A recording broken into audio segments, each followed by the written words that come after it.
La recepción de la cultura clásica, la filosofía aristotélica.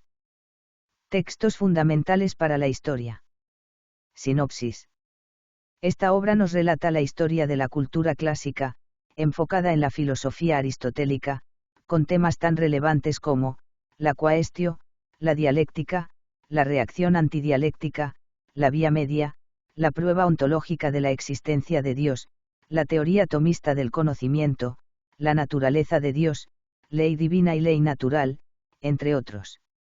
El conocimiento de la obra de Aristóteles determinó en Europa un decisivo cambio del modo de pensar.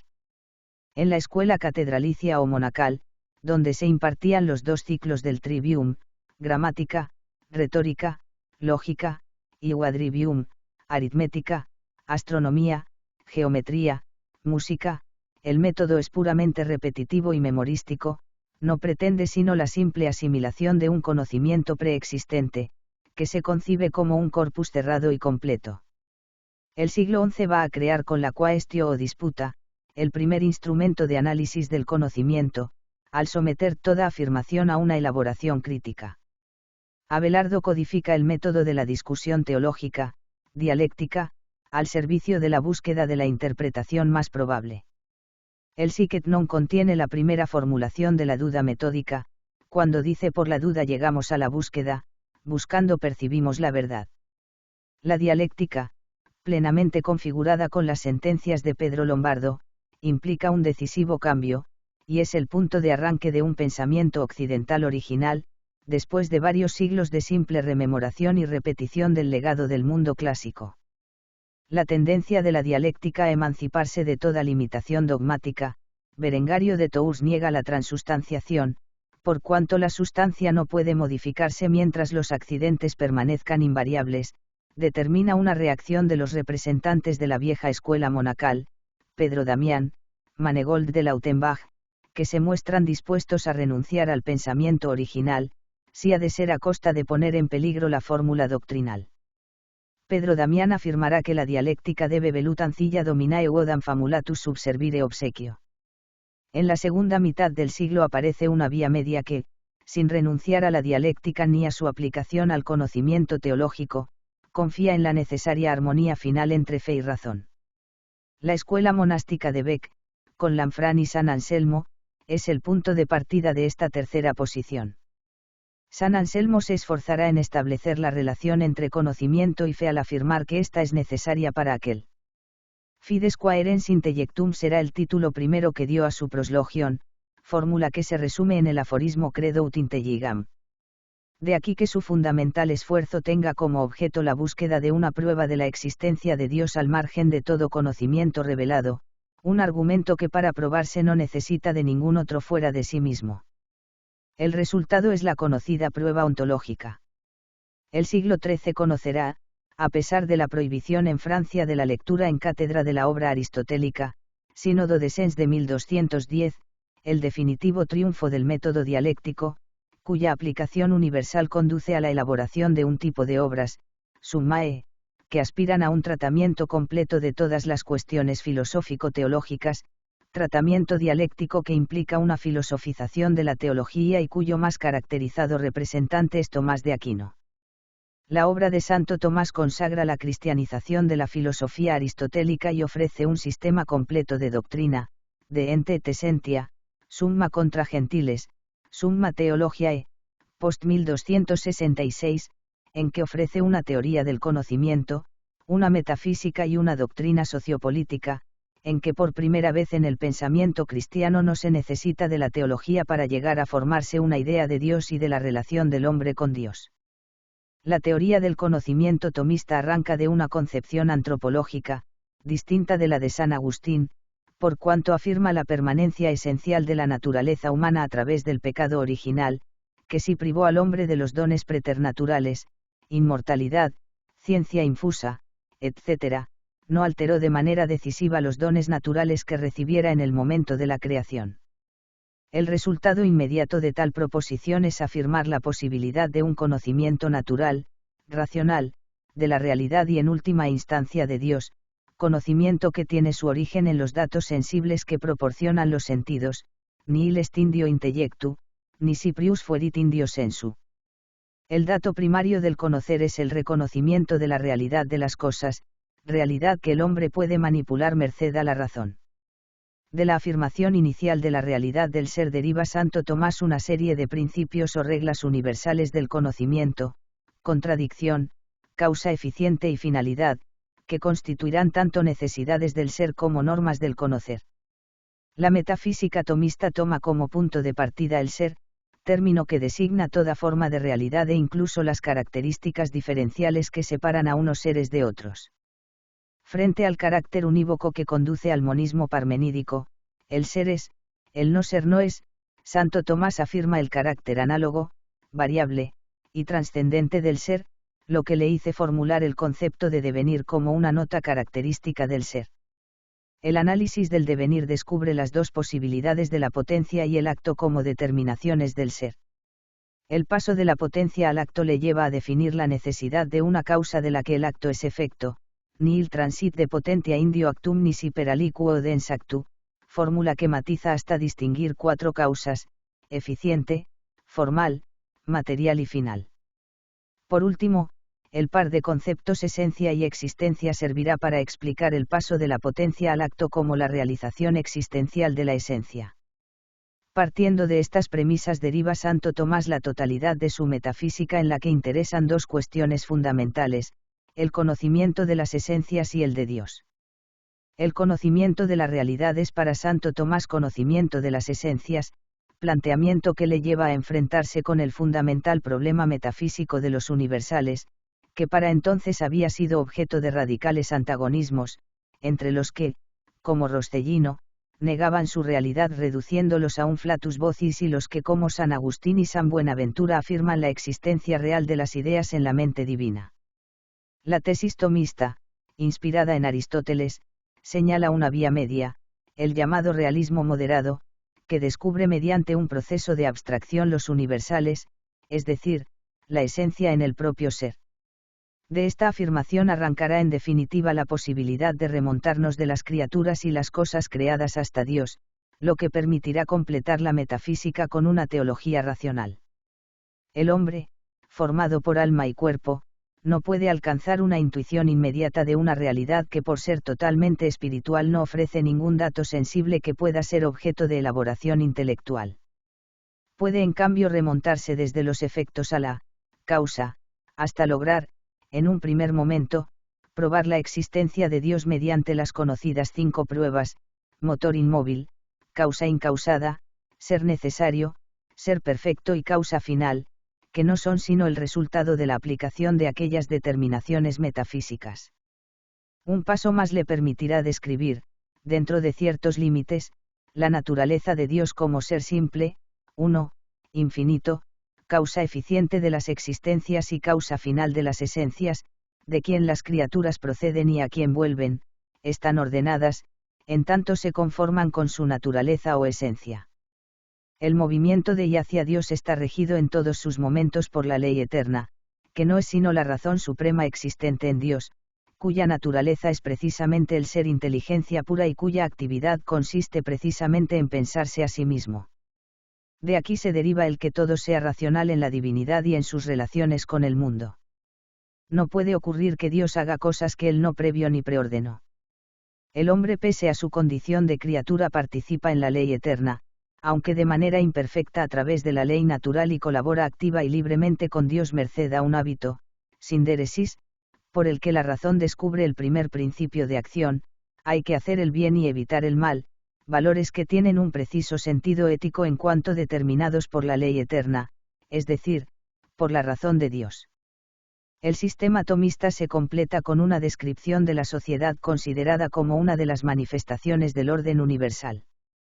El orden es el conjunto de relaciones que se establecen en el universo para permitir que los seres realicen la perfección de su naturaleza. En el caso del hombre el marco natural de su desarrollo es la sociedad política, por cuanto es por naturaleza un animal político, con lo que la sociedad deja de ser considerada como consecuencia de la corrupción de la humanidad por el pecado original. La sociedad no es sin embargo una sustancia, sino un sistema de relaciones entre personas, y sus acciones son, en definitiva, acciones individuales, de tal forma que en última instancia la sociedad existe en los individuos, quienes no están ordenados a la comunidad política según la totalidad de su ser y de sus facultades. A pesar de ello, la multiplicidad consiste no en una simple yuxtaposición de individuos sino en una totalidad organizada por un principio ordenador, la realización del bien común, que no coincide necesariamente con el bien individual, subordinándose este a aquel. El bien común no es sin embargo autónomo por cuanto está subordinado al bien de la naturaleza humana, que es simultáneamente la esencia de cada persona individual. Dentro de estos límites la sociedad política está dotada de todos los elementos necesarios para cumplir sus fines, por lo que es perfecta en su género y, por tanto, legítima, al margen de toda justificación religiosa, naturalismo político. La sociología atomista conduce finalmente a una teoría política que complementa las tesis romanistas con una exaltación de la personalidad del príncipe, encarnación del bien común, cuya realización justifica la existencia de una jerarquía de gobernantes y gobernados. El príncipe elegido por el pueblo recibe el poder de Dios y con él la capacidad de expresar el bien común en forma de ley positiva, una ordenanza de la razón con vistas al bien común promulgada por quien tiene el cuidado de la comunidad, fórmula que al hacer al monarca superior a la ley positiva lo convierte en absoluto, al no prever ninguna limitación institucional de su autoridad, fuera de la muy limitada que se deriva, en el caso de violación de la ley natural, del derecho de resistencia a la tiranía. La recepción de la filosofía aristotélica y su integración en la teología no se realizó sin que determinados grupos, fundamentalmente los agustinistas de la escuela franciscana, de los que San Buenaventura era la figura más representativa, se inquietasen ante la creciente filosofización de la teología. A partir de 1267 San Buenaventura denuncia en sus sermones los peligros del racionalismo de ciertos maestros parisinos como Siger de Brabante. En 1270 se produce la ruptura con Santo Tomás coincidiendo con la condena de las 13 tesis de los aristotélicos radicales. Finalmente, en 1277 los obispos de París y Canterbury formulan la condena de las 219 tesis, dirigida contra los averroístas, aunque incluye determinadas tesis tomistas, tales como que la materia es el principio de la individuación, o que el cuerpo participa en las operaciones intelectuales del alma. La victoria de la filosofía agustinista sobre el aristotelismo de Siger de Brabante y Tomás de Aquino no fue sino un aspecto y no el decisivo de la reacción contra una absorbente especulación filosófica que había reducido a la teología a una función puramente complementaria. A pesar de las reiteradas afirmaciones tomistas de la coincidencia entre la verdad racional y la revelada, la exclusión de ambos conocimientos acerca de una misma cosa, reducía el campo del segundo hasta el punto de plantear el problema de la posibilidad de una teología como ciencia autónoma, preocupación a la que responde la obra de Duns Scoto y Guillermo de Ockham. Duns Scoto, aun admitiendo la posibilidad de un conocimiento a posteriori de Dios, es decir, que arranque de los seres contingentes para llegar a un ser infinito, dotido de todas las perfecciones y entre ellas la existencia, considera este conocimiento como impropio y oscuro, incapaz de captar determinadas propiedades esenciales como la Trinidad o la libertad, y sobre todo insuficiente para permitir al hombre su salvación. La declaración de la insuficiencia de la razón natural rompe la cadena metafísica que conducía en Santo Tomás de Aquino de la criatura a Dios, y devuelve la primacía a la teología. Frente al Dios conocido y determinado de la filosofía tomista, limitado por la suprema razón de la ley eterna, potentia ordinata, Scoto reafirma la libertad de Dios, potentia absoluta, poniendo en primer plano su voluntad libre, nulla est causa quare voluntas, Dei, voluit hoc, nisiquia voluntas est voluntas, sin otro límite que la imposibilidad de querer la contradicción. Mientras para Tomás de Aquino la ley es expresión de la naturaleza de Dios y los actos humanos son buenos por corresponder simultáneamente a la naturaleza humana y a la intención divina, para Scoto la bondad se deriva exclusivamente del querer de Dios, y como consecuencia los méritos del hombre son necesarios y suficientes únicamente a consecuencia de un decreto divino. Guillermo de Ockham, como Scoto, arranca de una distinción metodológica entre conocimiento intuitivo, que proporciona una evidencia de la existencia de seres contingentes, y abstractivo, que es un conocimiento de proposiciones, sin ninguna certeza acerca de su existencia.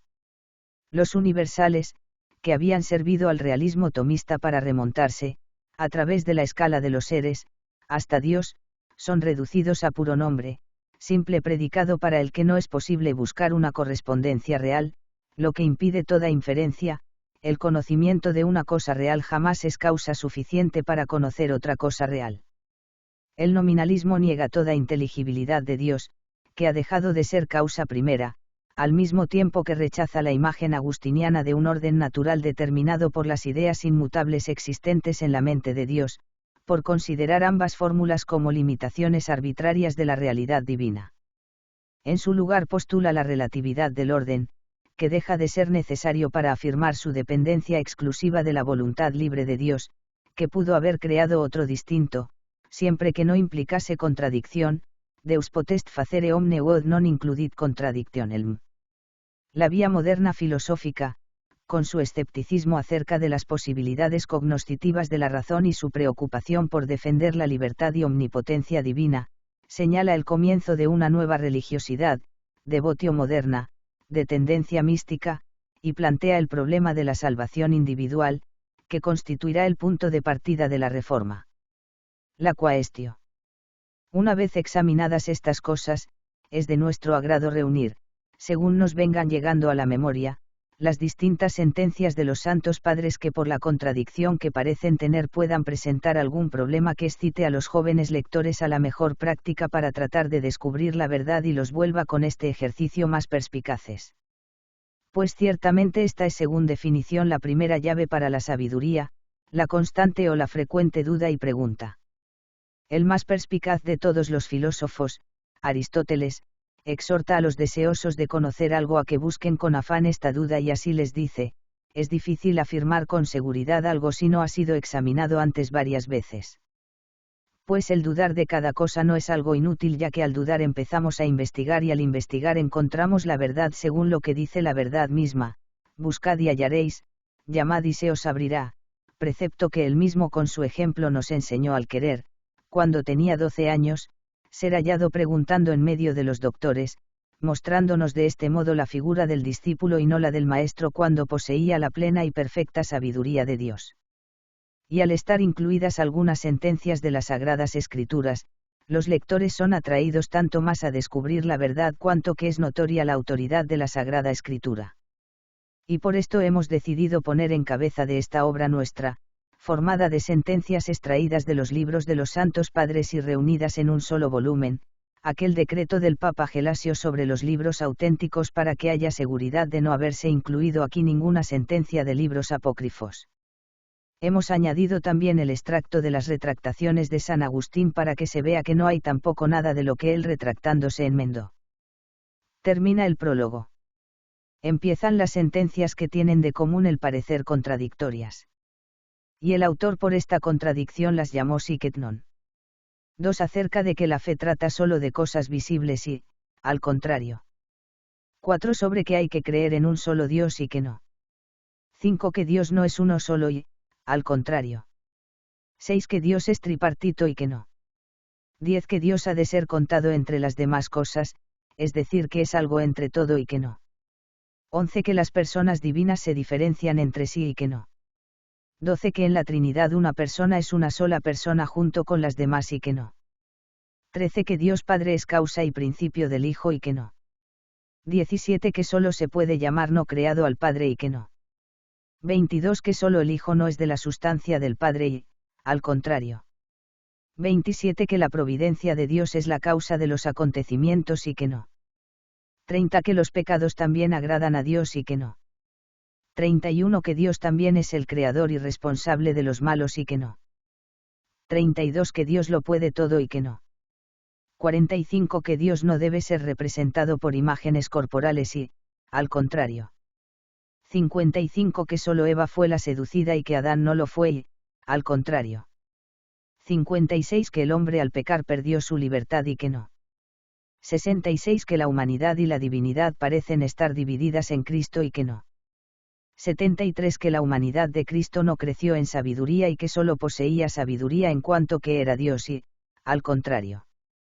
75 Que en Cristo el que es hijo de Dios no es el mismo que el que es hijo del hombre, o, dicho de otro modo, que el que es eterno no es el mismo que el que es temporal y al revés.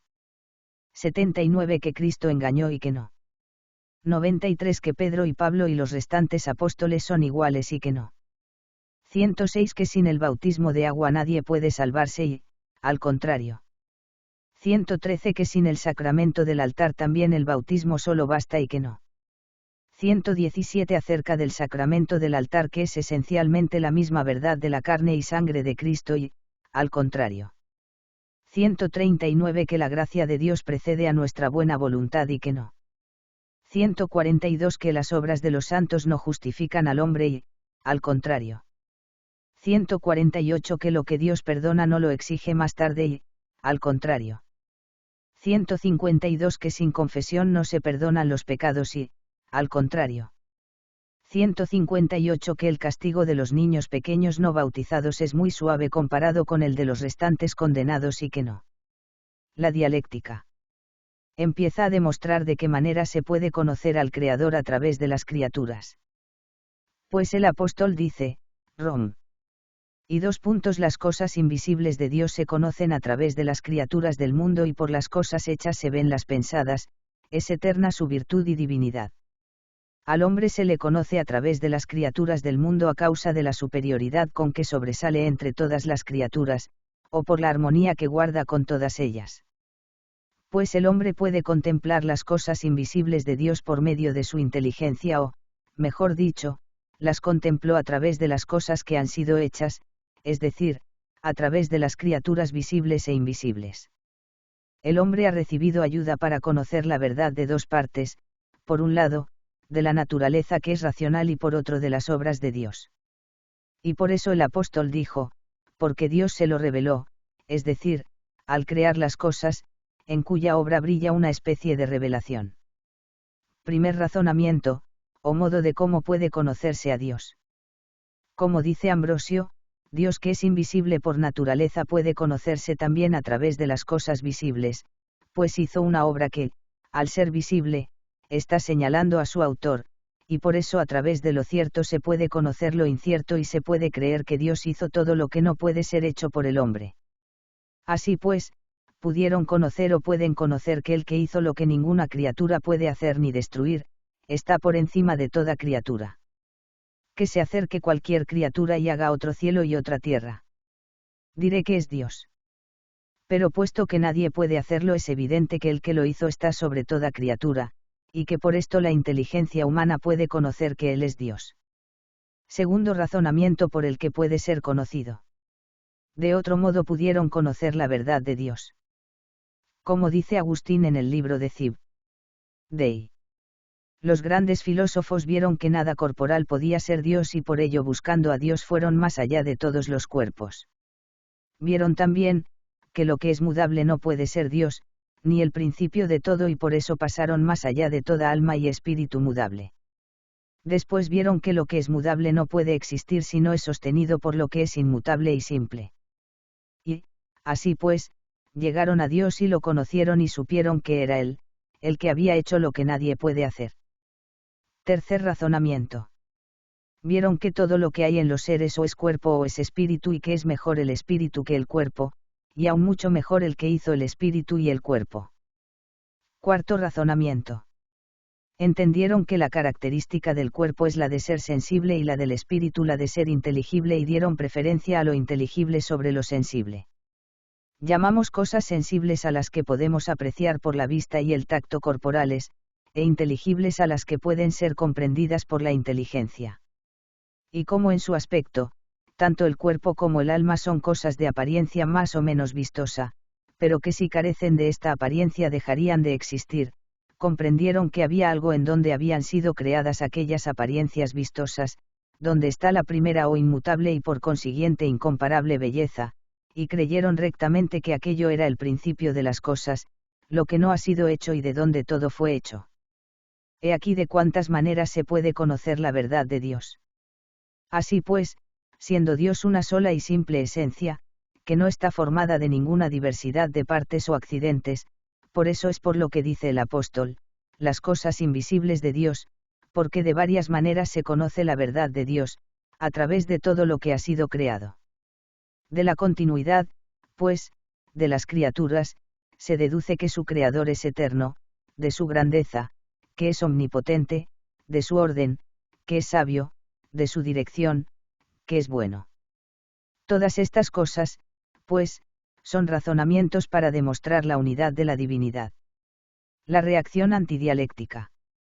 He aquí pues la necedad de los sabios y la ciega y vana temeridad de los investigadores, ya que si vuelven hacia Dios malvadamente los argumentos de la dialéctica convierten a Dios en impotente y débil no solo en el pasado sino también en el presente y futuro. Estos tales, que todavía no han aprendido los elementos de las palabras, pierden los fundamentos de su fe a través de las oscuras nieblas de sus argumentos, e ignorantes todavía de lo que aprenden los niños en la escuela calumnian los divinos sacramentos con sus quejas. Y después que no han aprendido los rudimentos de los estudios ni poseen conocimiento de ninguna arte humana, enturbian con sus nieblas la enseñanza de la pureza eclesiástica. Así pues, estas cosas que salen de los argumentos de los dialécticos o de los retóricos no han de ser fácilmente adaptadas a los misterios de la divina enseñanza y lo que se inventó para este fin, para material de silogismos o conclusiones de premisas, que no lo utilicen pertinazmente en las leyes sagradas, ni que repliquen a la sabiduría divina con la lógica de sus conclusiones. Pues esta habilidad de la ciencia humana, si es utilizada alguna vez al tratar de los sagrados misterios, no debe orgullosamente atribuirse el derecho de magisterio, sino que como una criada debe servir obsequiosamente a su señora y precederle en el camino para que no yerre, y no pierda, al seguir las consecuencias de las palabras externas, la luz de la sabiduría interna y el recto camino de la verdad. La vía media. Como el insensato ha dicho en su corazón lo que no se puede pensar. Pero como el insensato ha dicho en su corazón lo que no ha podido pensar o cómo no ha podido pensar lo que ha dicho en su corazón, puesto que decir en su corazón no es otra cosa que pensar. Y si se puede decir verdaderamente que lo ha pensado, puesto que lo ha dicho en su corazón, y al mismo tiempo que no lo ha dicho en su corazón, porque no ha podido pensarlo, hay que admitir que hay muchas maneras de decir en su corazón o pensar. Se piensa de distinto modo una cosa cuando se piensa la palabra que la significa o cuando la inteligencia percibe y comprende la cosa misma. En el primer sentido se puede pensar que Dios no existe, en el segundo, no. Aquel que comprende lo que es Dios, no puede pensar que Dios no existe, aunque pueda pronunciar estas palabras en sí mismo, ya sin atribuirles ningún significado, ya atribuyéndoles un significado torcido, porque Dios es un ser tal, que no se puede concebir mayor que Él. El que comprende bien esto, comprende al mismo tiempo que tal ser no puede ser concebido sin existir de hecho. Por consiguiente, aquel que comprende estas condiciones de la existencia de Dios no puede pensar que no existe.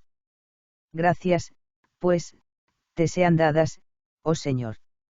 Porque lo que he creído al principio por el don que me has hecho, lo comprendo ahora por la luz con que me iluminas, y aun cuando no quisiera creer que existes, no podría concebirlo.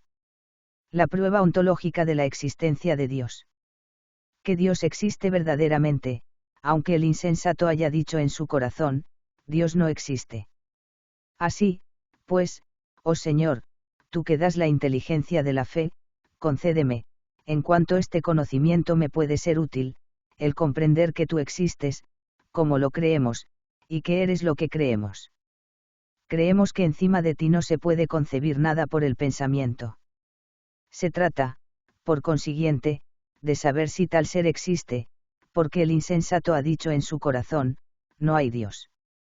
Pero cuando me oye decir que hay un ser por encima del cual no se puede imaginar nada mayor, este mismo insensato comprende lo que digo, el pensamiento está en su inteligencia, aunque no crea que existe el objeto de este pensamiento. Porque una cosa es tener la idea de un objeto cualquiera, y otra creer en su existencia. Porque cuando el pintor piensa de antemano en el cuadro que va a hacer, lo posee ciertamente en su inteligencia, pero sabe que no existe aún, va que todavía no lo ha ejecutado. Cuando, por el contrario, le tiene pintado, no solamente lo tiene en el espíritu, pero sabe también que lo ha hecho.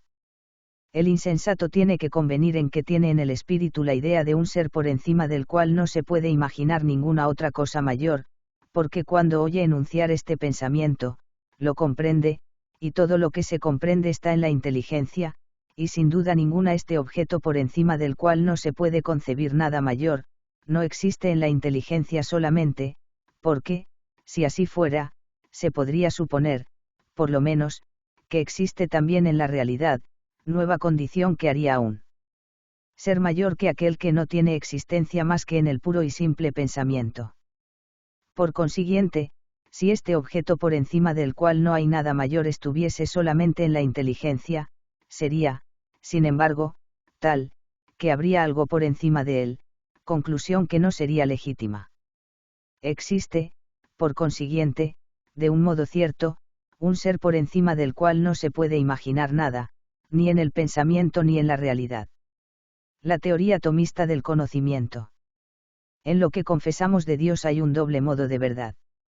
Hay algunas verdades acerca de Dios que exceden toda la capacidad de la razón humana, por ejemplo, que Dios es uno y trino. Otras, por el contrario, son accesibles a la razón natural, como, por ejemplo, que Dios existe, que es uno, etc. Los filósofos probaron estas verdades acerca de Dios de un modo demostrativo llevados por la luz de la razón natural. Es evidentísimo que hay algunos inteligibles divinos que exceden completamente de la inteligencia de la razón humana. Pues, dado que el principio de todo el saber científico que la razón capta de alguna cosa es la intelección de su sustancia, porque, según la doctrina del filósofo, el principio de la demostración es la esencia, conviene, por lo tanto, que, según el modo como es entendida la sustancia, así sea también el modo de todo lo que se conoce de la cosa. Si el entendimiento humano aprehende la sustancia de alguna cosa, por ejemplo, de la piedra o del triángulo, ninguno de sus inteligibles excede la capacidad de la razón humana. Lo cual, ciertamente, no nos ocurre tratándose de Dios. Pues el entendimiento humano no puede llegar por virtud natural a captar la sustancia divina, ya que el conocimiento de nuestro entendimiento, según el modo de la vida presente, empieza por los sentidos. Y, por tanto, todo lo que no cae bajo el sentido no puede ser captado por el entendimiento humano sino en la medida en que su conocimiento se colige de los sentidos. Los sensibles no pueden conducir al entendimiento humano a que se vea en ellos que es la divina sustancia, puesto que son efectos que no igualan la virtud de la causa. No obstante, nuestro intelecto es llevado de los sensibles a un conocimiento divino, de suerte que conoce de Dios que existe, y otras cosas que es pertinente atribuir al primer principio. La teoría tomista de los universales. La esencia es aquello según lo cual decimos que la cosa es. Por lo cual es necesario que la esencia, por la que una cosa se llama ente, no sea solamente la forma, ni solamente la materia, sino una cosa y otra, aunque la forma sola sea a su modo la causa de tal modo de ser o esencia. Pero como el principio de individuación es la materia, parece seguirse de aquí que la esencia, que al mismo tiempo abraza en sí la materia y la forma, es solamente particular, y no universal.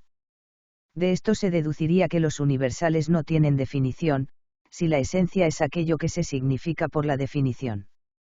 Y por esta razón conviene saber que no se acepta como principio de individuación la materia tomada de un modo cualquiera, sino solo la materia asignada. Y llamo materia asignada a la que se considera bajo ciertas dimensiones. Esta materia no pone nada en la definición de hombre en cuanto hombre, lo pondría en la definición de Sócrates, si Sócrates tuviera definición.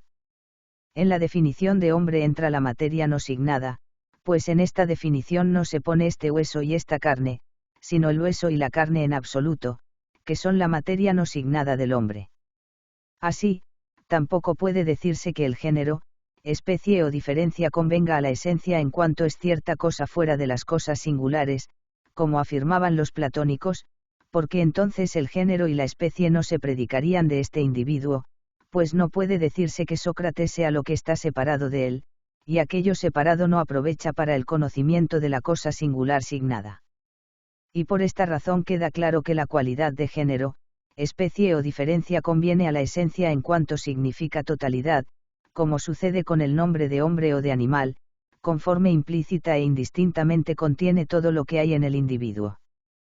La naturaleza o esencia así comprendida puede ser considerada de una doble manera, de un modo, según la naturaleza o modo de ser propio, y esta es la consideración absoluta que de ella hacemos, y por tanto no se puede decir nada verdadero de ella, sino lo que le conviene a ella misma según su modo, por lo que cualquier otra cosa ajena a ella que se le atribuya es una falsa atribución. Por ejemplo, al hombre, en cuanto hombre, conviene lo racional y lo animal, y las demás cosas que coinciden en su definición. Pero lo blanco o lo negro o cualquier otra cosa por este estilo que no pertenezca a la humanidad, no conviene al hombre en cuanto hombre. Por eso, si se preguntase si esa naturaleza puede llamarse singular o plural, hay que afirmar que ni lo uno ni lo otro, porque ambas cosas están fuera del significado de humanidad, y puede ser ambas cosas. En efecto, si la pluralidad fuese esencial a la humanidad, nunca podría ser una sola, siendo así que es una en cuanto que está en Sócrates. De la misma manera, si atendiésemos a la esencia de la humanidad, y la unidad perteneciente efectivamente a la esencia de la humanidad, entonces sería una sola y la misma la naturaleza de Sócrates y la de Platón, y no podría diversificarse en muchas. De otro modo se considera según que tiene ser en esto o en aquello, y se predica de ella misma algo accidentalmente por razón de aquello en lo que está, como se dice que el hombre es blanco porque Sócrates es blanco, aunque la blancura no convenga al hombre porque sea un hombre. Esta naturaleza tiene, pues, un doble ser, uno en las cosas singulares y otro en el alma, y los accidentes provienen a dicha naturaleza según cada uno de ellos. Así, en las cosas singulares tiene un ser múltiple, según la diversidad de singulares, y, sin embargo, ninguno de estos accidentes debe atribuirse a la naturaleza en sí, pues, si la consideramos en su propio significado, es decir, de un modo absoluto, resulta falso el decir que la naturaleza del hombre en cuanto tal tiene el ser en este individuo singular. Pues si el ser en este singular conviniese al hombre en cuanto hombre, no existiría nunca fuera de este individuo singular.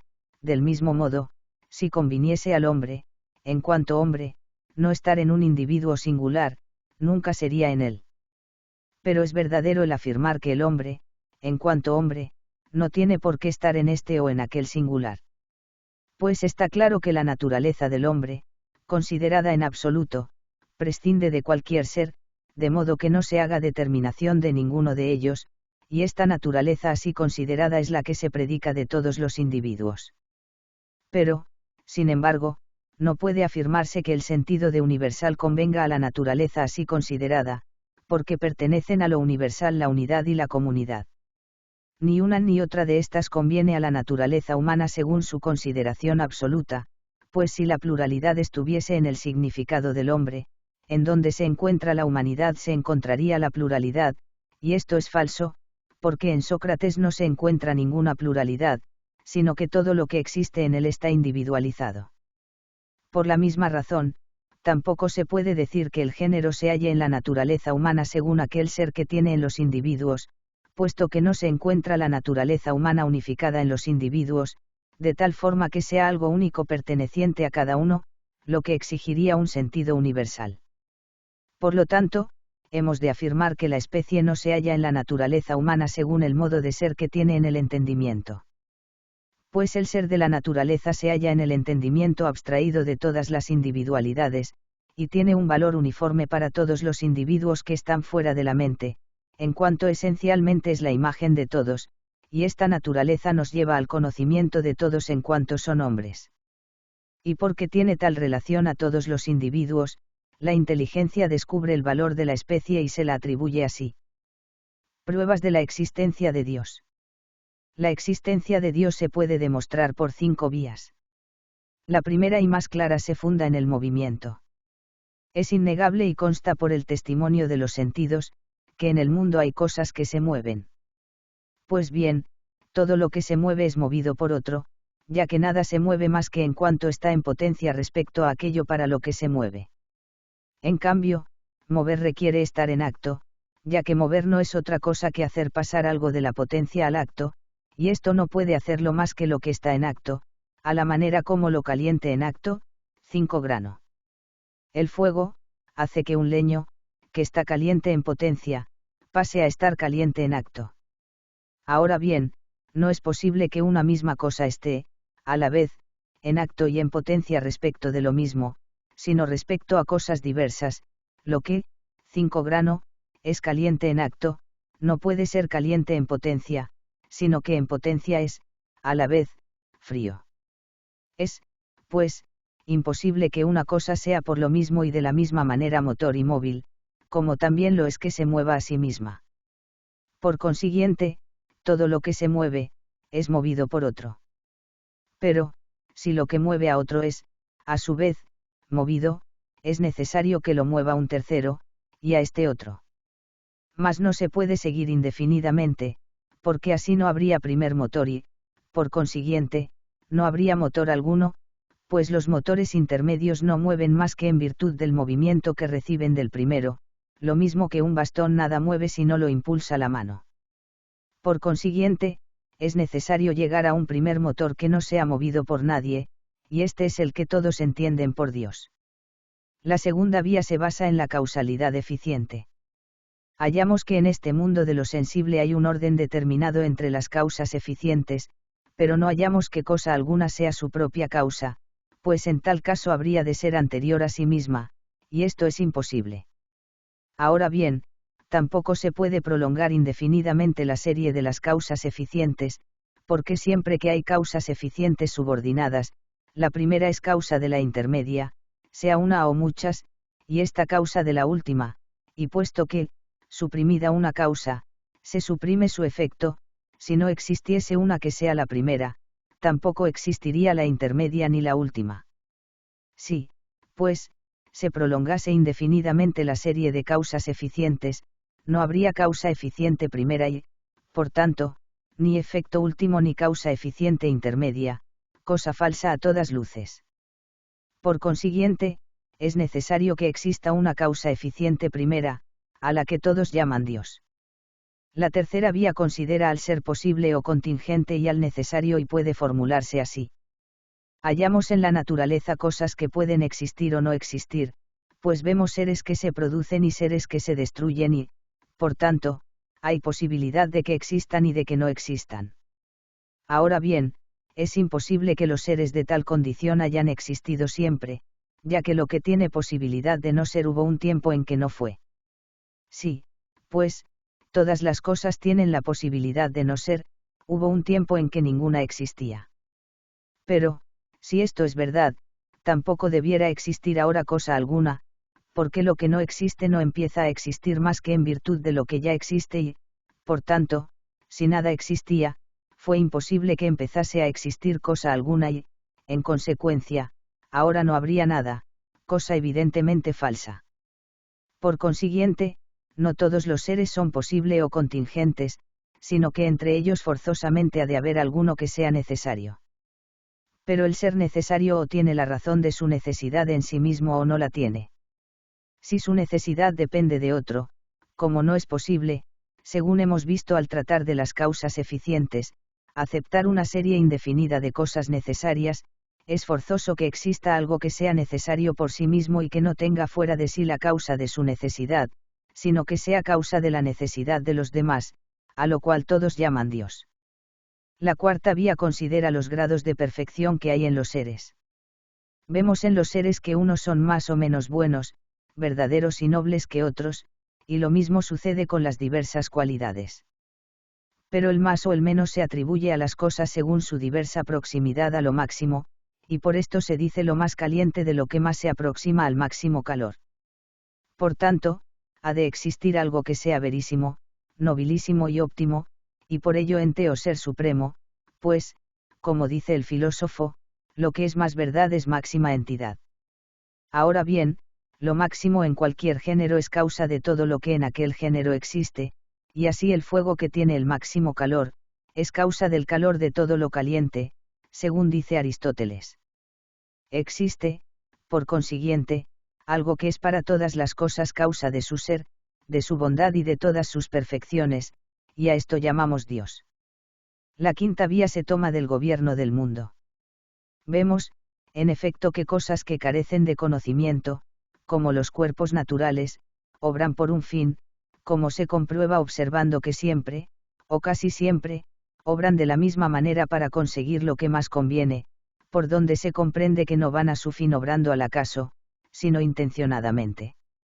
Ahora bien, lo que carece de conocimiento no tiende a un fin si no lo dirige alguien que entienda y conozca, a la manera como el arquero dirige la flecha.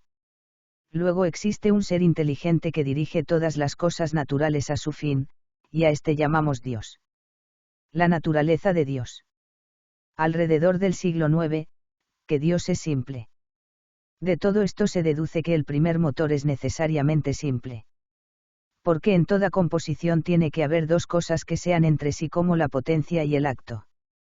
Pero en el primer motor, si es completamente inmóvil, es imposible que exista la potencia con el acto, pues todo lo que es en potencia es móvil, así, pues, es imposible que el primer motor sea compuesto. Además, todo ser compuesto necesita tener alguno anterior a él, pues los componentes son por naturaleza anteriores al compuesto. Queda, pues, claro, que el primero de los seres ha de ser completamente simple. Alrededor del siglo XV, que es necesario afirmar que Dios es uno. De aquí se desprende que es necesario que Dios sea único y solo, pues si hubiera muchos dioses, habría de decir esto o equívoca o unívocamente. Si se dice equívocamente no hay cuestión, pues nada impide que nosotros llamemos piedra a lo que otros llaman Dios. Pero si se dice con sentido unívoco, es preciso que estos dioses convengan en un género o en una especie. Pero está demostrado que Dios no puede ser ningún género ni especie que contenga en sí varios individuos, así, pues, es imposible que haya varios dioses. Alrededor del siglo XVIII, que Dios es infinito según su esencia. También de aquí se puede deducir que Dios es infinito, no de una manera privativa, en cuanto el infinito es pasión de la cuantidad, es decir, en el sentido en que se llama infinito a lo que debe tener un fin por razón de su género, pero que no lo tiene, sino que es infinito de una manera negativa, en cuanto se llama infinito a lo que de ninguna manera tiene límites. En efecto, no se puede encontrar ningún acto que sea finito, sino por la potencia que es una fuerza receptiva. De este modo encontramos que las formas están limitadas según la potencia de la materia. Así, pues, si el primer motor es acto sin mezcla de potencia, porque ni es la forma de algún cuerpo, ni una potencia en un cuerpo, es necesario que el mismo sea infinito. Alrededor del siglo XXIX que en Dios no existe la inteligencia ni en potencia ni en hábito, sino en acto. Pero como en Dios no hay nada que esté en potencia, sino en acto solamente, como se ha demostrado, es necesario que Dios no sea inteligente ni en potencia, ni en hábito, sino en acto solamente. De lo cual se deduce claramente que en el entender no sufre ninguna sucesión. Pues cuando algún entendimiento entiende muchas cosas sucesivamente, es necesario que mientras entiende una cosa en acto, entienda otra en potencia, porque entre estas cosas que se dan al mismo tiempo no hay sucesión alguna. Así, pues, si Dios no entiende nada en potencia, su inteligencia está libre de toda sucesión. De lo cual se desprende que Dios comprende todas las cosas, que las entiende simultáneamente, y que no entiende nada nuevo, pues el entendimiento que comprende algo nuevo es que primero fue inteligente en potencia. Alrededor del siglo XXX que Dios no entiende por otra especie distinta de su esencia. De lo anteriormente dicho se deduce que Dios no entiende por otra especie distinta de su esencia. Pues todo entendimiento que entiende por medio de una especie distinta de sí mismo, se compara con aquella especie intelectiva, del mismo modo que la potencia con el acto, puesto que la especie intelectiva es una de sus perfecciones que produce su mismo entender. Pues si en Dios no hay nada en potencia, sino que es acto puro, es necesario que no entienda por medio de otra especie, sino por su propia esencia, de donde se deduce que, directa y principalmente, se entiende a sí mismo. Pues la esencia de una cosa no lleva propia y directamente al conocimiento de algo, sino de aquello de lo que es esencia. Así, por la definición del hombre se conoce propiamente al hombre, y por la definición del caballo al caballo. Por lo tanto, si Dios es inteligente por su propia esencia, es necesario que el objeto directo y principal de su inteligencia sea el mismo. Y como el mismo es su propia esencia, se deduce que en Dios el que entiende, por aquello que entiende, y lo entendido son una misma cosa en absoluto. Alrededor del siglo 31 que Dios es su mismo entender. Es igualmente necesario que el mismo Dios sea su propio entender, pues como el entender es un acto segundo, un primer acto sería la inteligencia, o la ciencia, todo entendimiento que no es su entender, se compara a su entender como la potencia al acto. Porque en el orden de las potencias y de los actos, siempre lo que está primero está en potencia respecto de lo siguiente, y lo último es lo complementario, hablando de una misma y sola cosa, aunque en cosas diversas suceda lo contrario, pues el motor y el agente se comparan al movimiento y al acto, como el agente a la potencia. Pero, como Dios es acto puro, no hay en él nacía comparable a otra cosa, como la potencia al acto. Así, pues, es necesario que el mismo Dios sea su propio entender. Además, en cierto modo, la inteligencia es al entendimiento como la esencia al ser, y Dios es inteligente por esencia, pero su esencia es su propio ser. Por lo tanto, su inteligencia es su entender, y así, por lo mismo que es inteligente, no se puede suponer en él, ninguna composición, puesto que no son en él, cosas distintas el entendimiento, el entender y las especies intelectivas. Y todas estas cosas no son más que su esencia. Alrededor del siglo 33 que la misma voluntad de Dios no es otra cosa que su inteligencia. Está claro que es necesario que la misma voluntad de Dios no es otra cosa que su inteligencia. Pues como el bien que es comprendido es el objeto de la voluntad, mueve a la voluntad, y este acto es su perfección. Pero en Dios, como se ha demostrado ya, no son diferentes el motor y el movimiento, el acto y la potencia, la perfección y lo perfectible. Es necesario, pues, que la voluntad divina sea el mismo bien comprendido, pues idéntica cosa son la inteligencia divina y la esencia divina. Por lo tanto, la voluntad de Dios no es distinta de su inteligencia ni de su esencia. Además, entre las perfecciones de las cosas, las principales son el entendimiento y la voluntad, indicio de lo cual es el encontrarse en las cosas más nobles. Pero las perfecciones de las cosas todas son en Dios una sola, que es su esencia, como se ha demostrado. La inteligencia y la voluntad son, pues, la misma cosa en Dios, es decir, su esencia. La racionalidad de Dios. ¿Qué cosas no puede el omnipotente? Como el objeto y el efecto de la potencia activa es el ser hecho, y ninguna potencia obra donde falta la razón de su objeto, así como la vista no ve faltando el visible en acto, es razonable decir que Dios no puede en lo que va contra la razón de ser en tanto que es ser, o contra la razón del ser hecho en tanto que es hecho. Veamos qué es esto. Va contra la razón de ser, lo que la destruye. Se destruye la razón de ser por su opuesto, así como la razón de hombre se destruye por sus opuestos o por los opuestos a sus partes. Ahora bien, lo opuesto al ser es el no ser. Luego Dios no puede hacer que una misma cosa a la vez sea y no sea, pues implica que las contradictorias se verifican a la vez. Al quitar un principio esencial de una cosa se sigue la desaparición de la cosa misma.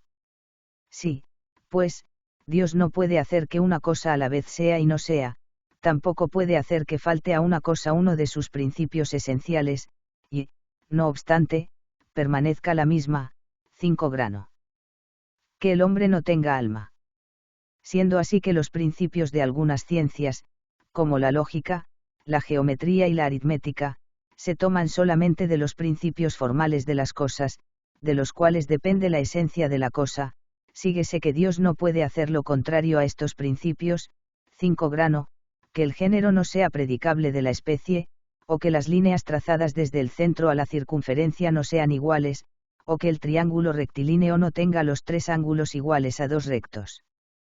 Esto manifiesta igualmente que Dios no puede hacer que el pretérito no haya sido, pues esto incluye también contradicción, porque la misma necesidad implica que algo sea mientras es, como que algo fuese mientras fue.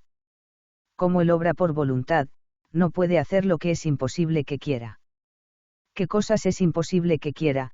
Se puede saber entendiendo cómo puede darse la necesidad en la voluntad divina, porque lo que es necesario que sea, es imposible que no sea, y lo que es imposible que sea, necesariamente no es. Y esto queda patente, qué no puede hacer Dios que Él no exista, o que no sea bueno, o dichoso, porque necesariamente quiere existir, ser bueno y dichoso. Así como Dios obra por voluntad, así también por entendimiento y por ciencia, según se ha demostrado. Luego, por pareja razón, no puede hacer lo que no supo de antemano ni dejar de hacer lo que supo de antemano que había de hacer, porque no puede hacer lo que no quiere hacer ni dejar de hacer lo que quiere. Ley divina y ley natural. La ley es una especie de regla y medida de los actos, por cuya virtud es uno inducido a obrar o apartado de la operación. Ley, en efecto, procede de ligar, puesto que obliga a obrar. Ahora bien, la regla y medida de los actos humanos es la razón, la cual, como se deduce de lo va dicho, constituye el primer principio de estos mismos actos, pues que a ella compete ordenar las cosas a su fin, que es principio primero de operación, según el filósofo. Pero, en todo género de cosas, lo que es primer principio es también regla y medida, como la unidad entre los números y el movimiento primero entre los movimientos. De lo que se deduce que la ley es algo propio de la razón.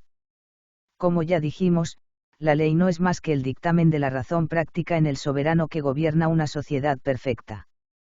Pero es manifiesto, supuesto que el mundo está regido por la divina providencia, como ya quedó demostrado en la primera parte, que todo el conjunto del universo está sometido al gobierno de la razón divina.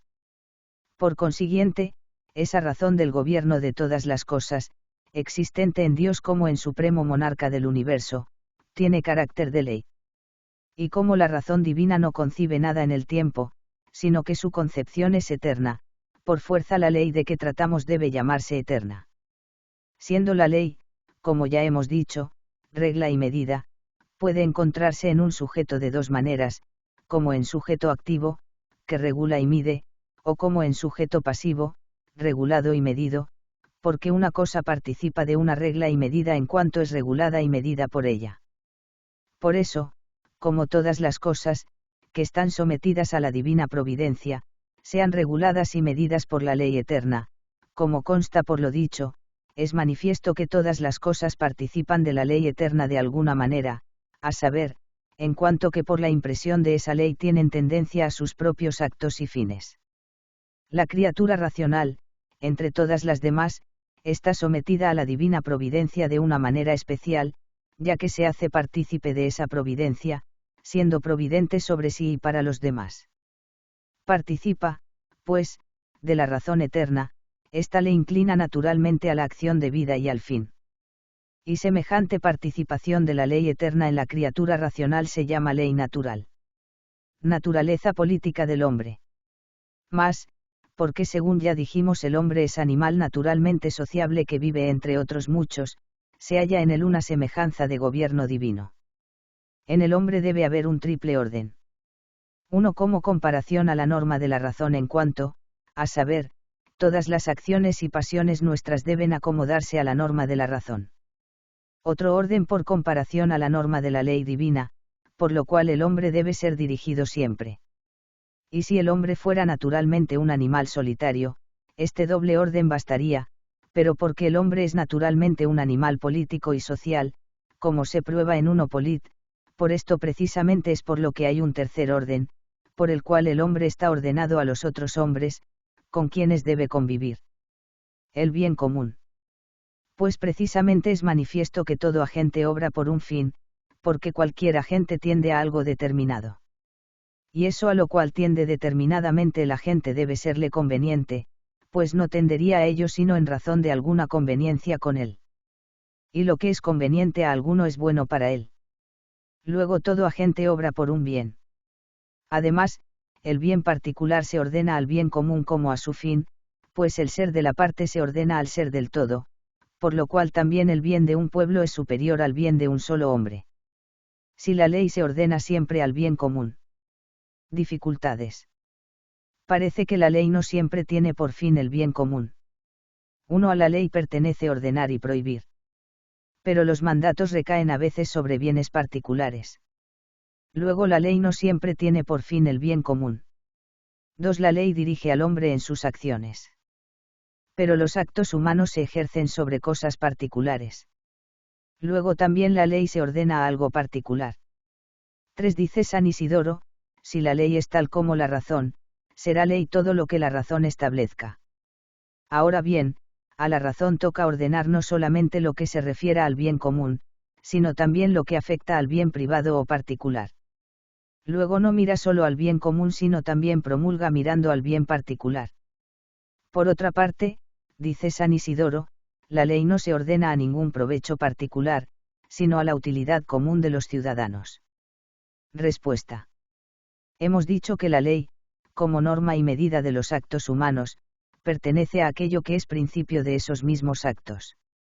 Pero, así como la razón es principio de los actos humanos, dentro de ella cabe señalar algo que es a su vez principio de todo lo demás que a la razón se refiere, y a lo cual mirará la ley más directa y principalmente. Ahora bien, el primer principio en el orden operativo al que se refiere la razón práctica, es el fin último, y como el fin último de la vida humana es la felicidad o bienaventuranza, como ya dijimos, es necesario que la ley mire principalmente a ese orden de cosas relacionadas con la bienaventuranza. Además, si la parte se ordena al todo como lo imperfecto a lo perfecto, y siendo el hombre individual parte de la comunidad perfecta, es necesario que la ley propiamente mire a aquel orden de cosas que conduce a la felicidad común. Y de ahí que el filósofo haga mención tanto de la felicidad como de la vida común política en la definición dada de cosas legales, llamamos, dice, cosas legales justas a aquellas que causan y conservan la felicidad y cuanto a la felicidad se refiere dentro de la vida común de la ciudad, pues la ciudad es, como dice el mismo Aristóteles, la comunidad perfecta. Por otra parte, en cualquier género de cosas, lo que es por antonomasia, es principio de todo lo demás, y todo lo demás se denomina por orden a ello como el fuego, que es el sumo calor, es causa del calor en los cuerpos mixtos, los cuales en tanto se denominan cálidos en cuanto participan del fuego. De donde se sigue que, constituyéndose la ley ante todo por orden al bien común, cualquier otro precepto sobre un objeto particular no tiene razón de ley sino en cuanto se ordena al bien común. Por tanto, toda ley se ordena al bien común. Soluciones. 1. El precepto lleva consigo la aplicación de la ley a aquellas cosas que la ley regula. Y como la ordenación al bien común, que es propia de la ley, es aplicable a fines particulares, también bajo este respecto se dan preceptos sobre algunas cosas particulares. 2. Las operaciones se ejercen ciertamente sobre objetos particulares. Pero estos objetos particulares pueden ser ordenados a un bien común que es común no por comunicación genérica o específica, sino por comunicación de finalidad, pues que el bien común es también fin común. 3. Así como en el orden especulativo nada se da por firmemente probado a no ser por una reducción a los primeros principios indemostrables, así en el orden práctico nada establece la razón sino por orden al último fin, que es el bien común. Pero todo lo que de este modo establece la razón práctica, tiene carácter de ley. El bien particular. Aquel que busca el bien común de la multitud, consiguientemente busca también su propio bien, y esto por 2 motivos. En primer lugar, porque el bien propio no puede existir sin el bien común, o de la familia, o de la ciudad, o del reino. En segundo lugar, porque, como el hombre es parte de la casa y de la ciudad, conviene que el hombre deduzca cuál es el bien para sí de lo que es prudente según el bien de la multitud, la buena disposición de la parte depende de su habitud al todo. El bien común es más fuerte que el bien particular si son del mismo género. La República. La República no es otra cosa que la ordenación de la ciudad respecto a todos los poderes que hay en la ciudad, pero principalmente respecto al máximo poder que domina a todos los otros poderes. Y esto precisamente porque la imposición del orden en la ciudad, consiste fundamentalmente en este, que domina la ciudad, y tal imposición del orden es la misma república. En cuanto a la buena ordenación de los príncipes en cualquier ciudad o gente, hay que tener en cuenta 2 cosas. De las cuales una es que todos tengan alguna parte en el poder, mediante esto se conserva la paz del pueblo y todos aman tal orden y le guardan. Otra cosa la que atiende a la especie de régimen u ordenación de los poderes. Pues como son de diversas especies, el primero es el reino, en el que uno domina según la virtud, y la aristocracia es lo mismo que el poder de los mejores, en la que unos pocos dominan según la virtud. De donde la mejor ordenación del poder está en aquella ciudad o reino, en el que uno hace conforme a la virtud, el cual preside a todos, y bajo este están algunos principales en cuanto a la virtud, y, sin embargo, tal poder pertenece a todos, ya porque pueden ser elegidos de entre todos, ya porque son elegidos por todos. Uno es dominado por otro como libre, cuando dirige a éste a su propio bien o al bien común. Y tal dominio del hombre, al hombre se dio en el estado de inocencia por dos razones. En primer lugar, porque el hombre es naturalmente un animal social, de aquí que los hombres en estado de inocencia hubiesen vivido socialmente. Pues la vida social de muchos no sería posible, si no presidiese alguien, que se dirigiera al bien común, pues muchos se dirigen a muchas cosas, pero uno a una. Y por esto el filósofo dice al comienzo de la política, que cuando muchas cosas se dirigen a una, siempre se encuentra una como principal y dirigente. En segundo lugar, porque, si un hombre tuviera sobre todo preeminencia de ciencia y de justicia, sería inconveniente si esto no redundara en utilidad de los otros. La justicia, según lo va expuesto, ordena al hombre con relación a otro, lo cual puede tener lugar de dos modos: primero a otro considerado individualmente, y segundo, a otro en común, esto es en cuanto que el que sirve a una comunidad sirve a todos los hombres que en ella se contienen. A ambos modos puede referirse la justicia según su propia naturaleza. Es, empero, evidente que todos los que componen alguna comunidad se relacionan a la misma como las partes al todo, y como la parte, en cuanto tal, es del todo, síguese que cualquier bien de la parte es ordenable al bien del todo. Según esto, el bien de cada virtud, ya ordené el hombre a sí mismo, vale ordené a otras personas singulares, es referible al bien común, al que ordena la justicia. El absolutismo político. Es un hecho que del plano natural pasa al plano de la humanidad, que quien se levanta contra otro debe sufrir, a la hora de la revancha, el castigo de éste. También en el hombre surge una inclinación natural a oprimir a quien se alza contra nosotros. Pero es manifiesto que todas las cosas contenidas bajo un determinado orden forman, en cierto grado, unidad en relación al principio de dicho orden. Es, por tanto, lógico que quien se levante contra el orden establecido, reciba del mismo orden, o del príncipe que lo mantiene, su castigo merecido.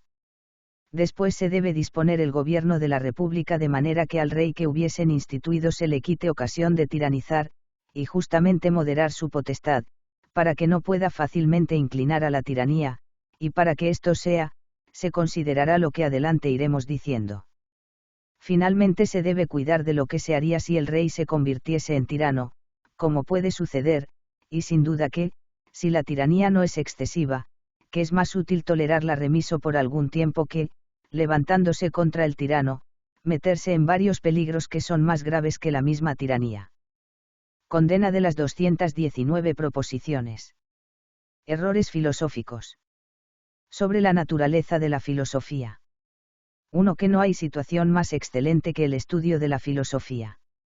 2. Que los únicos hombres sabios del mundo son los filósofos. 3. Que, en orden a tener alguna certidumbre sobre una conclusión, el hombre debe basarse en los principios evidentes de por sí.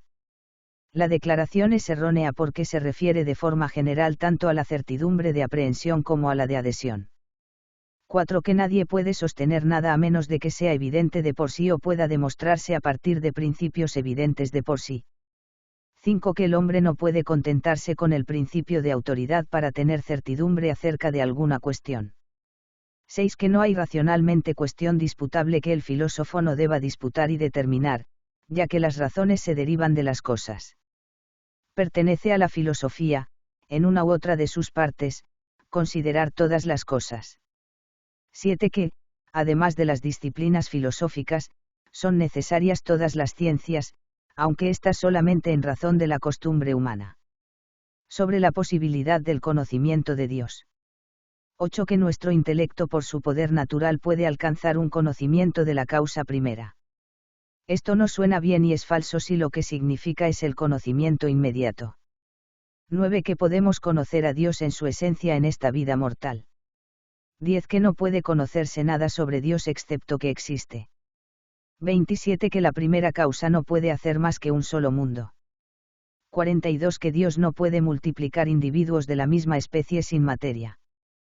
43 que Dios no podría fabricar varias inteligencias de la misma especie porque las inteligencias no tienen materia. 50 que si hubiera alguna sustancia separada que no moviera algún cuerpo en este mundo sensible, no sería incluida en el universo. 53 que una inteligencia o un ángel o un alma separada no existen en ninguna parte. 54 que las sustancias separadas no están en ninguna parte de acuerdo a su sustancia. Esto es falso si entendemos que quiere decir que la sustancia no está en un lugar. Sí, sin embargo, entendemos que quiere decir que la sustancia es la razón del ser en un lugar, es verdad que no se encuentran en ninguna parte conforme a su sustancia. 55 que las sustancias separadas están en algún lugar por su función, y que no pueden moverse de un extremo a otro o al medio, salvo en cuanto puedan funcionar en el medio o en los extremos. Esto es falso si por ello entendemos que sin función una sustancia no está en ningún lugar y que no pasa de un sitio a otro. 110 que las formas no se dividen sino mediante la materia. Esto es falso a menos que se hable de formas extraídas de la potencia de la materia. 115 que Dios no podría crear varias almas numéricamente diferentes. 116 que los individuos de la misma especie difieren solamente por la posición de la materia, como Sócrates y Platón, y que, ya que la forma humana que existe en cada uno es numéricamente la misma, no es sorprendente que el mismo ser esté numéricamente en diferentes lugares. Dios potencia absoluta. Controversia entre filósofos y teólogos. 5. ¿Cómo se ve? En torno a esta cuestión hay controversia entre filósofos y teólogos. Los filósofos, en efecto, admiten la perfección de la naturaleza y niegan la perfección sobrenatural, y los teólogos, por el contrario, aceptan estas tres cosas: defecto de la naturaleza, necesidad de la gracia y perfección sobrenatural. 12. Contra la posición de los filósofos se arguye de tres maneras. Advertencia: has de notar que las cosas sobrenaturales, cualesquiera que ellas fueren, son, en su referencia al hombre viador, inaccesibles a la razón natural ya en cuanto a su existencia, ya en cuanto a su necesidad para perfeccionamiento, ya, por último, en cuanto a su cognoscibilidad respecto a un del que las posee como en sujeto de inesión. Por donde no es posible sobre el particular el empleo de la razón natural contra Aristóteles, si se arguye, en efecto, a base de las cosas creídas, carece de eficacia el razonamiento, pues salta a la vista que el filósofo no tendrá a bien conceder premisas de la fe. Conste, por tanto, que los razonamientos contra el filósofo aquí formulados tienen como una de las premisas alguna verdad creída o probada mediante verdad creída, y que, por lo mismo, no son sino persuasiones teológicas, en las cuales de una verdad de fe se llega a otra verdad de fe. 13. Primer razonamiento principal. En cuanto a la primera manera de arguir, se razona así: todo el que obra por conocimiento, necesita saber distintamente su fin. La razón es porque todo el que obra por un fin, obra movido de la apetencia de ese fin, pero todo el que obra de por sí, obra por un fin, luego todo el que obra de por sí, apetece a su modo ese fin. Luego, así como el agente natural debe necesariamente apetecer el fin, en atención al cual ha de obrar, así, el agente espiritual, cuyo es obrar de por sí según el il physicorum, reclama por necesidad la apetencia del fin, en gracia del cual ha de ordenarse la acción de la gente. Por donde la mayor es evidente. Es así que el hombre no puede, por medios naturales, conocer distintamente su fin, luego, para así conocerlo, necesita conocimiento sobrenatural. 26. Pero a la pregunta de si la existencia pertenece a algún concepto nuestro de Dios, de suerte que la proposición que enunciara la existencia de tal concepto fuese conocida por sí, puede haber en nuestro entendimiento algún concepto de Dios, no común a él y a la criatura, por ejemplo, el concepto de ser necesario o de ser infinito, o de sumo bien, y de tal concepto como es concebido por nosotros podemos predicar la existencia. Respondo que tal proposición no es conocida por sí por tres razones. 27. Primera, Toda proposición semejante es conclusión demostrable y demostrable propter quid. Prueba, todo lo que conviene a un concepto primaria e inmediatamente puede demostrarse propter quid de su contenido, usando como medio tal concepto. Ejemplo, si el triángulo tiene primariamente tres ángulos, iguales a dos rectos, esta propiedad puede demostrarse propter quid, aunque no primariamente de todo lo que el triángulo contiene, usando como medio el término triángulo, del modo siguiente: alguna figura, género contenido en el triángulo, tiene tres ángulos, etc., igualmente puede demostrarse de cualquier especie de triángulo que tiene tres ángulos. Ahora bien, la existencia conviene primariamente a esta esencia, divina, en cuanto ésta, cual la ven los bienaventurados. Luego, usando como medio esta esencia, puede demostrarse con demostración propter quid la existencia de todo lo que podemos concebir de ella, sea como superior, o así género, sea como atributo, como por la proposición el triángulo tiene tres ángulos se demuestra que alguna figura tiene tres ángulos, etc. Luego no es proposición conocida por sí de sus términos, si lo fuera, no podría demostrarse con demostración propter quid. 28. Segunda razón, la proposición conocida por sí es evidente a todo entendimiento que conoce sus términos. Pero la proposición el ser infinito existe no es evidente para nuestro entendimiento por sus términos. Prueba, no concebimos tales términos antes de que creamos la proposición o la conozcamos por demostración, es decir, en principio no es evidente, la admitimos con certeza por fe o por demostración, no por la concepción de sus términos. 29. Tercera razón, ninguna nota de un concepto que no es simplemente simple, es conocida por sí si no es conocida por sí la unión de sus notas. Pero ningún concepto que tenemos de Dios, propio a él e inaplicable a las criaturas, es simplemente simple, o al menos ningún concepto distintamente percibido por nosotros como propio de Dios es simplemente simple. Luego ninguna nota de tal concepto nos es conocida por sí, si no nos es conocida por sí la unión de sus notas. Y esta unión no nos es conocida por sí, es demostrada, como consta de las dos razones anteriormente dadas. 41. Pruébase esto mismo. En segundo lugar, la razón es porque estas propiedades no se conocen mediante conocimiento propter quid, sino después de haber sido conocidos los sujetos propios de las mismas, los cuales son los únicos que incluyen las propiedades propter quid, pero los sujetos propios en que se sustentan las propiedades no son naturalmente cognoscibles a nosotros, luego, etc. Pero tampoco las conocemos por demostración que ha o por los efectos. Aserto que se prueba diciendo que los efectos, en cuanto a estas propiedades, dejan el entendimiento en duda o lo inducen a error. Lo cual aparece claro en las propiedades de la sustancia primera inmaterial considerada en sí misma. Propiedad suya es, en efecto, comunicarse a tres personas. Pero los efectos no la ponen de manifiesto, pues no provienen de Dios en cuanto trino. Y si de los efectos concluyésemos a la causa, seríamos llevados más bien a la parte contraria o al error, ya que en ningún efecto existe naturaleza no supositada. Asimismo, propiedades de la primera naturaleza causara de extra contingentemente, y, sin embargo, los efectos inducen a parte contraria o al error, como es de ver en la opinión de los filósofos, según los cuales el primer ser causa necesariamente cuanto causa. Y en cuanto a las propiedades de las demás sustancias, tenemos el mismo resultado, como quiera que los efectos nos conducen más a su sempiternidad y necesidad que a su contingencia y temporalidad. De la misma manera vemos filósofos que, basándose en los movimientos, concluyen a la correspondencia entre el número de las sustancias separadas y el número de los movimientos celestes, y añaden que estas sustancias son no solo bienaventuradas, sino también impecables. Afirmaciones que son absurdas. Señor Dios nuestro, los católicos pueden concluir de lo dicho muchas perfecciones tuyas que fueron conocidas por los filósofos. Tú eres el primer eficiente. Tú eres el fin último. Tú eres supremo en perfección, trasciendes todas las cosas.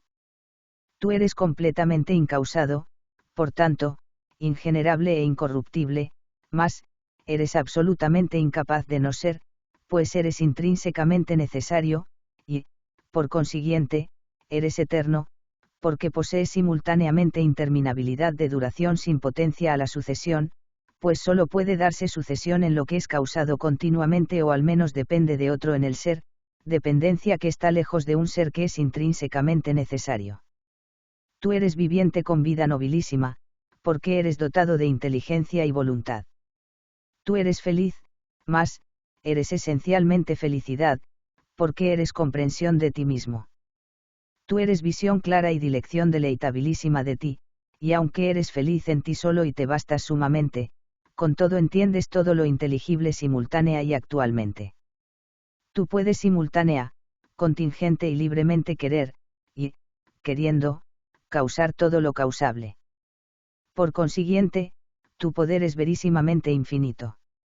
Tú eres incomprensible, infinito, pues ningún ser omnisciente es finito, ningún ser de poder infinito es finito, ni lo supremo se da en los seres, ni el fin último es finito, ni lo que existe por sí y es totalmente simple es finito. Tú eres el ápice de la simplicidad, pues no tienes partes distintas, ni tienes en tu esencia realidades realmente no idénticas. En ti no puede darse ninguna cantidad, ningún accidente, por consiguiente, no eres accidentalmente mudable, probé más arriba que eres esencialmente inmutable. Tú solo eres simplemente perfecto, no un ángel o cuerpo perfecto, sino ser perfecto, no te falta ninguna entidad que puede hallarse en un ser. No toda perfección puede hallarse formalmente en un ser, puede hallarse en alguno formal o eminentemente, como se halla en ti, Dios, que eres el supremo de los seres, el solo infinito entre los seres. Tú eres bueno sin límites, y comunicas liberalísimamente los rayos de tu bondad, a ti, al ser amabilísimo, recurre cada uno de los seres como a su fin último. Tú solo eres la verdad primera, pues lo que no es lo que aparece, es falso. Por lo tanto, en lo falso la apariencia se distingue, de la naturaleza, si no se distinguiera, la naturaleza aparecería tal como es. En ti la apariencia no se distingue de tu ser, apareces en tu esencia que primeramente se te aparece a ti mismo, no hay en ti apariencia posterior. En tu esencia, digo, todo lo inteligible está presente a tu entendimiento en toda su inteligibilidad. Tú eres, por tanto, preclarísima verdad inteligible y verdad infalible, y cierta y exhaustivamente comprendes toda verdad inteligible. Pues las otras cosas, que en ti aparecen, no aparecen para que te engañen, porque en ti aparecen, esta razón de aparecer no impide que la razón propia de lo que es mostrado por ella aparezca a tu entendimiento. Nuestra vista se engaña cuando la apariencia de algo extraño impide que aquello que es aparezca, esto no sucede en tu entendimiento. Mas, apareciéndosete tu esencia, todo ser que reluce en esta esencia con la perfectísima claridad de ella, se te aparece según la razón propia de tal ser. El nominalismo de Occam se manifiesta, por medio de razones, que ningún universal es alguna cosa existente fuera del alma. Y porque no basta exponer estas cosas, sino que también han de ser probadas por la razón, aduciré algunas razones a favor de las mismas y las confirmaré por medio de autoridades. En efecto, que ningún universal es alguna sustancia existente fuera del alma se puede probar evidentemente. Primero así, ningún universal es una sustancia singular y numeralmente una, pues si se dijera que lo es, se seguiría que Sócrates sería un universal, porque no existe mayor razón para que un universal sea una sustancia singular que otra cualquiera. Por consiguiente, ninguna sustancia singular es un universal, pues toda sustancia es una numeralmente y singular, porque toda cosa es una cosa y no muchas cosas, sí, pues, es una cosa y no muchas, es una numeralmente, pues esto es llamado por todos uno numeralmente. Si empero, alguna sustancia es muchas cosas, o es muchas cosas singulares o muchas cosas universales. Si se da lo primero, se sigue que alguna sustancia sería muchos hombres, y entonces, aunque el universal se distinguiera de un particular no se distinguiría, sin embargo, de los particulares. Empero, si alguna sustancia fuera muchas cosas universales, tomo una de aquellas cosas universales y pregunto, o es muchas cosas, o una y no muchas. Si se da lo segundo, se sigue que es singular, Si lo primero, pregunto si es muchas cosas singulares, o muchas cosas universales, y así se tendría un proceso al infinito, o se daría que ninguna sustancia es universal, de manera que no sea singular. Asimismo, si algún universal fuera una sustancia existente en las sustancias singulares, distinta de ellas, se seguiría que podría existir sin ellas, porque toda cosa anterior a otra naturalmente, puede existir sin ella por medio del poder divino. Mas el consiguiente es un absurdo, luego, etc. Asimismo, si esa opinión fuese verdadera, no podría ser creado ningún individuo si algún individuo preexistiera, porque no recibiría todo su ser de la nada si el universal que existe en él existió antes en otro. Por lo mismo, se seguiría que Dios no podría aniquilar simplemente a un individuo si no destruyese a los demás individuos, porque si aniquilase a algún individuo destruiría todo lo que existe de esencia de aquel individuo y, por consiguiente, destruiría aquel universal que existe en él y en los otros y, por consiguiente, no permanecerían los otros, como no pueden permanecer sin una parte de su sustancia cual es puesta por aquel universal. Asimismo, tal universal no puede ser puesto como algo totalmente fuera de la esencia del individuo, será, por consiguiente, de la esencia del individuo, y, por consiguiente, el individuo se compondría de universales, y así el individuo no sería más universal que el singular. Asimismo, se sigue que algo de la esencia de Cristo sería mísero y condenado, porque aquella naturaleza común existente realmente en Cristo y en el condenado sería condenada, como en Judas. Mas esto es absurdo, luego. Otras muchas razones pueden ser aducidas, las cuales omito en gracia a la brevedad. Sobre la opinión de Escoto referente al universal, y a su impugnación. Y, por lo tanto, debemos afirmar con los filósofos, que en la sustancia particular nada existe enteramente sustancial, a no ser la forma particular o la materia particular o algo compuesto de ambos, y por dicho motivo no se puede fantasear que en Sócrates existe la humanidad y la naturaleza humana distinta en alguna manera de Sócrates, a lo cual se añade una diferencia individual que contrae dicha naturaleza, sino que todo lo imaginable sustancial existente en Sócrates, o es la materia particular, o la forma particular, o lo compuesto de ambas. Y, por lo tanto, toda esencia y quiddidad y todo lo que es sustancial, si existe realmente fuera del alma, o es materia simple y absolutamente, o es forma, o lo compuesto de ambos, o una sustancia inmaterial abstracta, según la doctrina de los peripatéticos. Fin.